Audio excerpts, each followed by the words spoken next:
Number 2, if your cable vision's out, don't call us. Y'all remember the blizzard of '93? Yes. What weekend was it?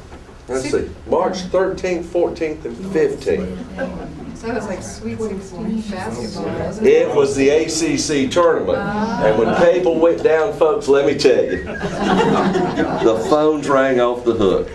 And it was, my power's out, I can't watch the ball games. It doesn't matter, the cable company's down too. So. But those are the sort of things, just to liven it up. How many of you feel like if we had a disaster right now, and Montreat Road or Assembly Drive was closed, washed out, that you could survive for 72 hours? Why 72 hours? Statistically, and we know how statistics are, it just depends on who's interpreting them. Statistically, government infrastructure can be back up and running in 72 hours. In the blizzard of '93, we had a picture, and I wish I could find it because I'd have it on my computer and bring it around to everybody, of 5 ambulances sitting on College Street, buried above the bumpers in snow. Yeah. They didn't move. They can't move. If we have something today and it washes out Assembly Drive, chances are it's going to be 24 to 48 hours before somebody can get up here to you. It's going to be 24 to 48 hours before Progress Energy is going to get your power back up. And I'm saying 24 to 48 hours. And the reason I say that is because once you come up here, you are a whole town. Therefore, Progress Energy is going to work quicker to get the town back up when they can get the whole town up, as opposed to 1 or 2 residences. There's madness to their method. There are some things you can do, though. You keep water on hand, 1 gallon per person per day. If you have some health-related issues, you may want to keep 2 gallons per person per day. That's for consumption. That's not for hand washing and toilet flushing. You want to keep non-perishable foods on hand, especially in the wintertime. You want to have food on hand that you don't need to cook. Something you can open the can and eat it. I'm an old Boy Scout, so sardines and Vienna sausages are a staple. You don't have to cook either one of them. Crackers help. Flashlight, extra batteries, extra bulbs, a portable radio that operates on battery or crank. Something that you don't depend on electricity for. Something that'll pick up the weather service. That's critical. If you can pick up NOAA radio here, that'll help you. And I'm not going to stand here and tell you Black Mountain Fire Department's not going to come to your rescue. Montreat Police aren't going to come to your rescue. They're going to be here.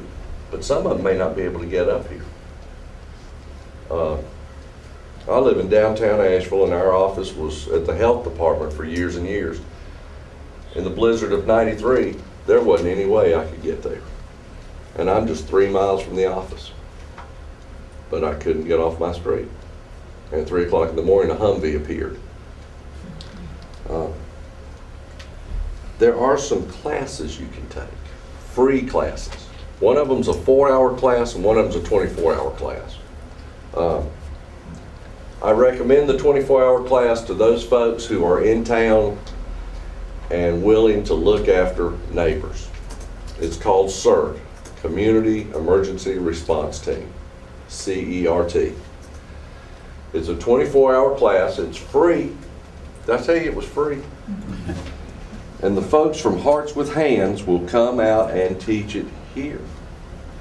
But it's 24 hours. It gives you some very basic first aid, some very basic firefighting skills, how to use a fire extinguisher, some basic search and rescue, how to determine if a building is safe or not. We do this because if we train one person in every neighborhood, we ask that person to take responsibility for their neighbors, so that somebody on that street or in that neighborhood can look out for everybody else. This is the mountains of western North Carolina. We look after our neighbors anyway. This is just a little extra. The other class, the 4-hour class, is called PIP. Preparation is paramount. It's a 4-hour quick and dirty course to teach you how to be prepared in your home for a disaster. How to survive for up to 2 weeks. We say 72 hours. The folks in DC are saying, well, it's more like a week now before anybody can get to you. Just be Red Cross ready. And it's nothing more than a list of those things that you should have. I'm going to leave them here. They just tear one off.